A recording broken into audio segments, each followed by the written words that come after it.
الحمد لله رب العالمين والصلاة والسلام على سيد المرسلين محمد بن عبد الله الأمين وعلى آله وصحبه أجمعين أما بعد أعوذ بالله من الشيطان الرجيم بسم الله الرحمن الرحيم اقرأ باسم ربك الذي خلق خلق الإنسان من علق اقرأ وربك الأكرم الذي علم بالقلم علم الإنسان ما لم يعلم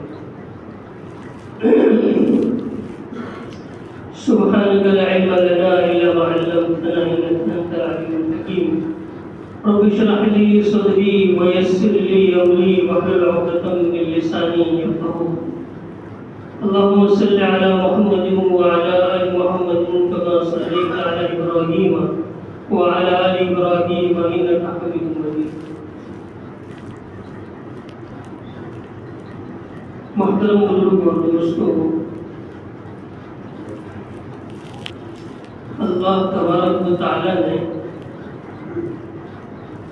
جس وقت اللہ کے نبی صلی اللہ علیہ وسلم کو مبعوث فرمایا، نبی بنا کر بھیجا،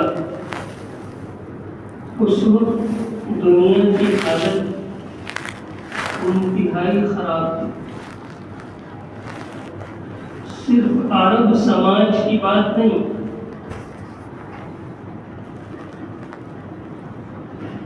عرب سماج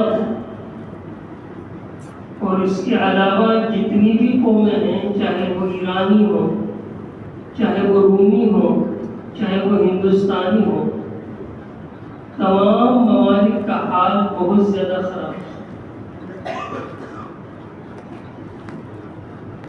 جس سماج میں اللہ کے نبی صلی اللہ علیہ وسلم کو مبعوث کیا گیا، آپ کو نبی بنا کر بھیجا گیا، اس سماج میں بے حیائی اور بے شرمی کا یہ حال تھا کہ وہ مکان اور وہ گھر جو خالص اللہ کی عبادت کے لیے بنایا گیا تھا، یعنی کعبہ، اس کعبے کا طواف مرد اور عورتیں ننگے کیا. جو طاقتور تھا وہ کمزور کو دباتا. کوئی ایسی برائی نہیں تھی جو ان میں نہ پائی جائے. لیکن اللہ تبارک و تعالیٰ کو انسانیت پر رحم آیا اور اللہ کے نبی صلی اللہ علیہ وسلم کو 40 سال کی عمر میں نبی بنا کر بھیجا. اب عرب معاشرے کی جو حالت تھی، جس کا ابھی مختصر تذکرہ ہم نے سنا، شرک بھی تھا، کفر اور شرک بھی تھا، سماجی برائیاں بھی تھیں اور اخلاقی برائیاں بھی تھیں. ہر طرح کی برائیاں ان میں موجود تھیں. لیکن اللہ تبارک و تعالیٰ نے سب سے پہلی وحی، سب سے پہلے قرآن کی جو آیت اتاری، اس کا تعلق تعلیم سے. اقرأ، پڑھو. اقرأ بسم ربک، اپنے رب کے نام سے پڑھو. الذی خلق، جس نے انسان کو پیدا کیا. خلق الانسان من علق، انسان کو جمے ہوئے خون سے بنایا. الذی علم بالقلم، جس نے انسان کو قلم کے ذریعے علم سکھایا. علم الانسان ما لم یعلم، انسان کو وہ بتلایا جو وہ نہیں جانتا تھا. یہاں سوچنے کی بات ہے کہ بہت ساری برائیاں تھیں، بے شرمی اور بے حیائی سے متعلق کوئی آیت آتی، سماجی اور اخلاقی بہت ساری برائیاں تھیں، اس کے بارے میں کوئی آیت نازل ہوتی. لیکن اللہ تعالیٰ نے سب سے پہلی جو آیت نازل فرمائی وہ ہے اقرأ، پڑھو، تعلیم. اس سے اندازہ ہوتا ہے کہ تعلیم کتنی بنیادی چیز ہے۔ تعلیم جو ہے وہ ایک روشنی ہے،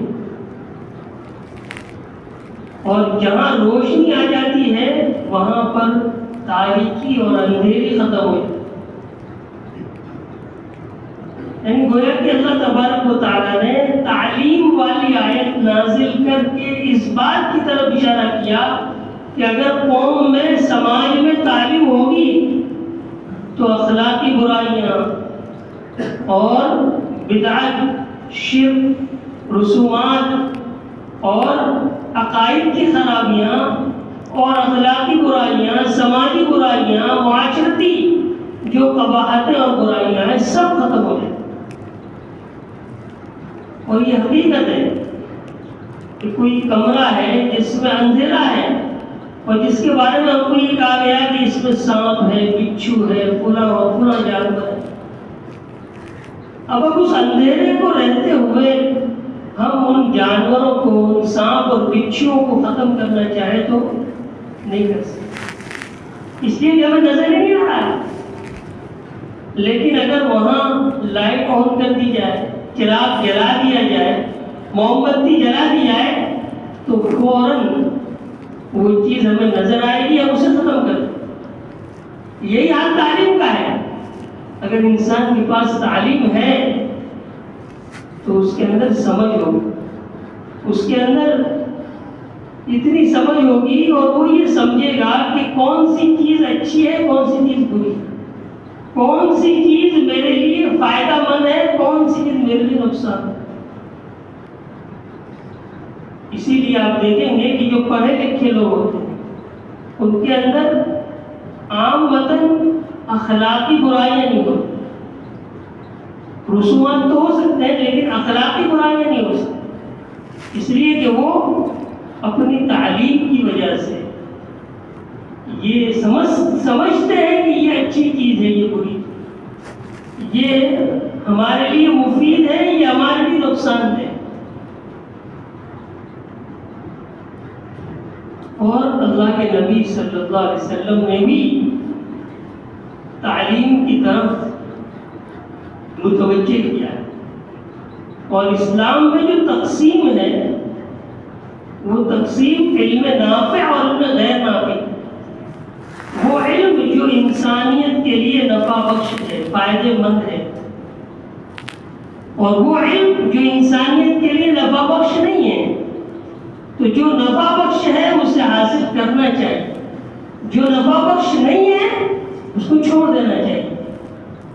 جو نفع بخش علم ہے، جو فائدہ پہنچانے والا علم ہے، اس علم کو حاصل کرنے کی کوشش و فکر کرنی چاہیے، اور جو علم انسانیت کے لیے نقصان دہ ہے اس سے اپنے آپ کو بچانا چاہیے۔ اور اس کی دلیل یہ ہے کہ اللہ کے نبی صلی اللہ علیہ وسلم نے علم نافع کو مانگا ہے۔ آپ بارہا دعاؤں میں ایک دعا سنتے ہیں، اللہم انا نسألک علما نافعا، اے اللہ ہم آپ سے نفع دینے والا علم مانگتے ہیں۔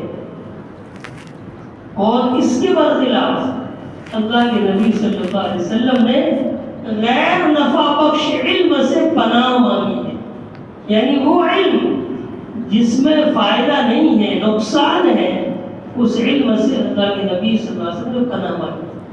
دعا ہم بارہا سنتے ہیں، اللہم انا نعوذ بک من علم لا ينفع، اے اللہ ہم پناہ مانگتے ہیں آپ کی اس علم سے جو نفع بخش نہ ہو، جو فائدے مند نہ ہو۔ تو اسکول اور کالج میں جو علم سکھایا جاتا ہے زیادہ تر وہ علم ہے جس سے انسانیت کا فائدہ ہے، جیسے علم طب، میڈیکل لائن کا علم، چاہے وہ آیورویدک ہو، ایلوپیتھک ہو، ہومیوپیتھک ہو، یونانی ہو، لیکن اس سے انسانیت کے جسم کو فائدہ پہنچتا ہے۔ کہ آج ڈاکٹری کے علم کے ترقی کر جانے کی وجہ سے بڑے سے بڑی بیماری کا علاج ہو جاتا ہے، بڑے سے بڑا آپریشن ہو جاتا ہے۔ یہ کس کی وجہ سے ہوا؟ یہ میڈیکل کے علم کی وجہ سے ہوا، طب کے علم کی وجہ سے ہوا، پتہ یہ چلا کہ یہ علم جو ہے وہ نفع بخش ہے۔ اسی طریقے سے کامرس ہے، علم معاشیات ہے، جس کی وجہ سے اس علم کو پڑھ کر انسان کی جو معاشی ضرورتیں ہیں، جو آرتھک ضرورتیں ہیں، وہ پوری ہوتی ہے۔ کون سی جگہ مال لگایا جائے، کس طرح مال خرچ کیا جائے، کس طرح چیزوں کا بیپار کیا جائے، کس طرح چیزوں کو بنایا جائے، کیسے اس کو جو ہے اس کی نشر و اشاعت کر کے اور اس کی پبلسٹی کر کے اس کو بیچا جائے، یہ سارا علم کیا ہے؟ اس سے انسانیت کو فائدہ ہے۔ انجینئرنگ کا علم ہے، اس کے ذریعے سے ہم اپنے مکانات کو بناتے ہیں، اپنے مال کو بناتے ہیں، اپنے کمپلیکس بناتے ہیں، اپنے ضرورت کی چیزوں کو بناتے ہیں۔ تو جو علوم نفع بخش ہیں، جس سے انسانیت کو فائدہ ہوتا ہے، وہ علوم ہمیں حاصل کرنے چاہیے۔ اس سے ہمیں بے بہرا نہیں رہنا چاہیے، اس سے ہمیں دور نہیں رہنا چاہیے۔ علم نافع ہے، ہاں البتہ وہ چیزیں جو ان اداروں میں ہمارے ایمان کو نقصان پہنچانے والی ہے، اس سے اپنے آپ کو بچانا چاہیے۔ اور بچانے کی شکل یہ ہے کہ دنیاوی تعلیم کے ساتھ ساتھ ہمیں اپنے بچوں کو دینی تعلیم کی بھی توجہ دینی چاہیے۔ اگر اسکول اور کالجز میں اگر زہر کی کوئی مقدار ہے تو اس کا تریاق ہمارے مکاتب کی شکل میں، ہمیں اپنے بچوں کو مکاتب کی تعلیم کے ذریعے سے اس زہر کے تریاق کو فراہم کرنا چاہیے۔ اس لیے کہ دینی تعلیم جو ہے وہ ہماری بنیادی ضرورت ہے۔ اگر دنیاوی تعلیم کے چکر میں کہیں ایسا نہ ہو کہ ہم اپنے دین سے ہی ہاتھ دھو گئے، ہم اپنے بچوں کو اعلیٰ سے اعلیٰ تعلیم دلائیں، لیکن دینی تعلیم کی طرف ہمیں ضرور توجہ دیں۔ تو اللہ کے نبی صلی اللہ علیہ وسلم نے خصوصاً اس پر توجہ دی ہے کہ جو علم نافع ہے، جس سے انسانیت کو پڑھائی لکھائی کی طرف متوجہ کیا جا سکتا ہے، اسے حاصل کرنا چاہیے۔ بدر کے موقع پر کیا ہوا؟ جب 70 کافر قید ہوئے تو اللہ کے نبی صلی اللہ علیہ وسلم نے مشورے سے ایک بات طے ہوئی کہ ان کو فدیہ لے کر چھوڑ دیا جائے، جرمانہ لے کر انہیں چھوڑ دیا جائے۔ لیکن آپ نے ساتھ میں ایک بات یہ بھی کہی کہ جو پڑھے لکھے ہیں وہ ہمارے 10 بچوں کو ایک آدمی جو ہے وہ تعلیم دے۔ آپ نے، حالانکہ آپ کو اس وقت معاشی اعتبار سے، آرتھک درشٹی سے اگر ہم دیکھیں تو اس وقت مال کی سخت ضرورت تھی، اس لیے کہ مہاجرین کا بہت بڑا طبقہ اپنا سب کچھ چھوڑ کر مدینہ میں آ چکا۔ کسی ایک شہر میں جتنی تعداد ہے اس سے 2 گنا لوگ اگر آ جائیں تو ظاہر بات ہے کہ معاش اس پر آرتھک درشٹی جو ہے اس سے ہم دیکھیں تو اس سے فائدہ بوجھ تو پڑے گا۔ تو اس وقت ہونا تو یہ چاہیے تھا کہ آپ صرف ایک ہی آپشن رکھتے، پیسہ دے دو نکل جاؤ، لیکن آپ نے یہ نہیں کہا، آپ نے یہ بھی آپشن رکھا کہ جو پڑھے لکھے ہیں وہ ہمارے بچوں کو تعلیم۔ اسی وقت بہت سے چھوٹے چھوٹے صحابہ کرام نے تعلیم حاصل کی، عبرانی زبان سیکھی اور بہت سی دوسری چیزیں سیکھی۔ جو لکھنا پڑھنا نہیں جانتے انہوں نے لکھنا پڑھنا سیکھا۔ تو ہمیں یہ جون کا مہینہ ہے، اسکول کالجز کھلنے والے ہیں، ہمیں اپنے محلوں میں، اپنی گلیوں میں اس بات کو دیکھنا چاہیے۔ ہمارے بچے اسکول میں تعلیم حاصل کرتے بھی ہیں تو زیادہ سے زیادہ میٹرک تک پہنچتے ہیں یا 12 تک پہنچتے ہیں، پھر ڈراپ آؤٹ ہو جاتے ہیں، چھوڑ دیتے ہیں۔ چھوڑنے کی بہت ساری وجوہات ہوتی ہیں، چھوڑنے کی وجہ معاشی حالت بھی ہوتی ہے، آرتھک پرستھتی بھی ہوتی ہے، بعض مرتبہ والدین میں شعور نہیں ہوتا، بیداری نہیں ہوتی، جس کی وجہ سے وہ اپنے بچوں کو دھندے میں لگا دیتے ہیں، فن اور ہنر میں لگا دیتے ہیں۔ تو جو ہمارے بڑے ہیں جو ذمہ دار قسم کے لوگ ہیں، جو پڑھے لکھے لوگ ہیں، وہ اس کی طرف متوجہ ہوں کہ ہمارا کوئی محلے کا بچہ اس وجہ سے تعلیم نہ چھوڑ دے کہ اس کی آرتھک پرستھتی اچھی نہیں ہے. ہم اس کی طرف متوجہ ہوں اور جو جس تکلیف کی وجہ سے وہ تعلیم چھوڑ رہا ہے اس تکلیف کو ہم دور کریں. ہم ثواب کا کام یہ سمجھتے ہیں کہ ہم کسی کو پیسہ دے دیں، کسی کی مدد کر دیں، کسی کو کھانا کھلا دیں، کسی کو کپڑا پہنا دیں، عید کے موقع پر کسی کا تعاون کر دیں، قربانی کے موقع پر کسی کو گوشت کھلا دیں.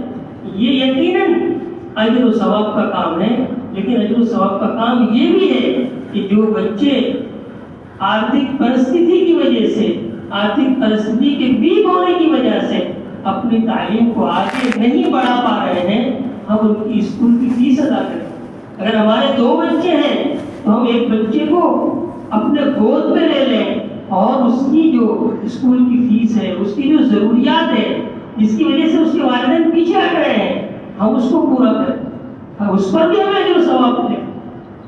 یہی بچہ جب پڑھ لکھ کر بڑا ہوگا اور وہ انسانیت کی خدمت کرے گا، دین کی خدمت کرے گا، تو انشاءاللہ اس کا اجر ہمیں بھی ملے گا. تو یہ علوم جو ہیں جو پڑھائے جاتے ہیں اسکولوں کا، یہ ہمارے لیے اگر نفع بخش ہے تو ہمیں اس کو حاصل کرنا چاہیے اور اس میں اپنے آپ کو لگانا چاہیے. اور ہمارے بچے اگر اس میں پیچھے رہ رہے ہیں تو اس کی کیا وجوہات ہیں، ان وجوہات کو تلاش کر کے اس کی طرف ہمیں متوجہ ہونا چاہیے، توجہ دلانی چاہیے. بہت سی مرتبہ بچے جو ہیں وہ 10 کے بعد 12 کے بعد تعلیم کو چھوڑ دیتے ہیں، آگے ان کو کوئی گائیڈ کرنے والا نہیں ہوتا. آج کل ماشاءاللہ بہت سارے ایسے لوگ پیدا ہو چکے ہیں، ایسے گروپ پیدا ہو چکے ہیں جو اس لائن سے رہنمائی کرتے ہیں. ہم ان بچوں کی رہنمائی کریں، وہاں تک ان کو پہنچائیں اور اس کے ذریعے سے وہ اعلیٰ سے اعلیٰ تعلیم حاصل کریں. ابتدائی تعلیم میں ہمارے بچے پہنچتے ہیں، پرائمری تک پہنچتے ہیں، زیادہ میٹرک تک پہنچتے ہیں، 12 تک پہنچتے ہیں، لیکن اعلیٰ جو تعلیم ہے اس میں ہم پیچھے رہ جاتے ہیں. تو ہمیں اس کی طرف بھی متوجہ ہونا چاہیے. اور اس کے ساتھ ساتھ ہمیں اسکول اور کالج کا انتخاب جو ہے وہ بھی بہت احتیاط سے کرنا چاہیے، اس لیے کہ ماحول جو ہے وہ بہت زیادہ خراب ہو چکا ہے اور مشرکانہ کلمات ہمارے بچوں کے ذریعے سے کہلوائے جاتے ہیں اور ایسے کلمات کہلوائے جاتے ہیں جس کے کہنے کے بعد اس انسان جو ہے وہ دائرے اسلام سے نکل جاتا ہے. تو ہمیں اس میں بھی احتیاط کرنا چاہیے کہ ہم جس کالج اور جس اسکول کا انتخاب کر رہے ہیں وہ ایسا اسکول تو نہیں ہے کہ جو مشرکانہ تعلیم دیتا ہو یا جس میں جو اسمبلی کا جو ٹائم ہوتا ہے اس وقت ایسی چیزیں پڑھائی جاتی ہوں جو مشرکانہ ہے، جو شرک سے تعلق رکھتی ہے. ظاہر بات ہے کہ یہ جو بچوں کا یہ پیریڈ جو ہے، یہ مرحلہ جو ہے وہ بالکل پوری سلیٹ کی طرح ہے. اس وقت ان کے ذہنوں میں جو نقش بیٹھ جائے گا وہ نقش جو ہے وہ ہمیشہ رہے گا. تو بچوں کو جس طرح اسکول اور کالج کی انتخاب پہ ہمیں محتاط رہنا ہے، اسی طریقے سے ہمیں اپنے بچوں کو، چھوٹے بچوں کو خصوصاً موبائل وغیرہ سے بھی دور رکھیں. اس کی وجہ سے بھی بہت ساری باتیں، بہت سارے مشرکانہ بول ہمارے چھوٹے چھوٹے بچوں کی زبان پر آ چکے ہیں. خود میں نے اپنے گھر میں، اپنے خاندان میں ایک بچی کو وہ نعرہ لگاتے ہوئے سنا جو آج کل پورے ہندوستان کو بول رہا. وہ مشکل سے وہ 3.5-4 سال کی بچی ہے. وجہ کیا ہے؟ بھئی موبائل میں یہ اس طرح کی ویڈیو انہوں نے دیکھے ہیں. ماں باپ اپنے ٹینشن کو دور کرنے کے لیے موبائل کو پلا دیتے ہیں. تو چھوٹے بچوں کا ہمیں خصوصاً خیال رکھنا چاہیے. یہ ابتدائی نقوش جو ہے نا، جو ذہن میں بیٹھ جاتے ہیں وہ اخیر تک رہتے ہیں. اس لیے ہمیں اپنے اسکول اور کالجز کے انتخاب میں بھی اس بات کا خیال رکھنا چاہیے اور اپنے بچوں، چھوٹے بچوں کو خصوصاً جو ہے وہ موبائل اور اس قسم کی چیزوں سے دور رکھنا چاہیے. اس لیے کہ یہ بچے جو ہیں ہمارے پاس امانت ہے. اگر ہم نے ان بچوں کی اچھی تعلیم و تربیت کی تو یہی بچے ہمارے لیے نفع بخش ہوں گے، یہی بچے ہمارے لیے صدقہ جاریہ ہوں گے. وہ جو بھی نیک اعمال کریں گے، وہ جو بھی اچھائیاں اور نیکیاں کریں گے اور وہ جو بھی دعائیں کریں گے اس کا اجر اللہ تبارک و تعالی ہمیں عطا فرمائے گا. اللہ تعالی ہمیں عمل کرنے کی توفیق نصیب فرمائے. وآخر دعوانا الحمدللہ.